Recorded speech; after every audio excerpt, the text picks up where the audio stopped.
প্রতিদিন সন্ধেবেলা আমার প্রাইভেট পড়ে বাসায় আসতে আসতে প্রায় আধা ঘন্টা সময় লেগে যেত। এমনই একদিন বাসায় স্যার আসে না। আমি স্যারের বাসায় পড়তে যাই। প্রাইভেট শেষে বাসায় ফেরার সময় আমি লক্ষ্য করি আমাকে একজন ফলো করছে। আমি খুব ভয় পেয়ে যাই, তাই আমি দ্রুত দৌড়াতে থাকি। কিন্তু অদ্ভুতভাবেই আমি যতই দৌড়াচ্ছি লোকটি আমার পিছু ছাড়ছেই না। সেও মনে হয় আমার সাথে দৌড়াচ্ছিল।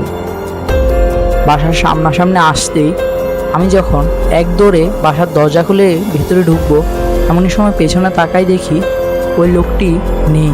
লোকটির দিকে তাকিয়ে যখন আমি সামনে তাকাই তখন দেখি আবার লোকটি আমার সামনে চলে এসেছে। আমি খুব ভয় পেয়ে যাই এবং হঠাৎ করে আমি জ্ঞান হারিয়ে ফেলি। চোখ খুলতেই আমার মা জিজ্ঞেস করলো যে কি হয়েছিল।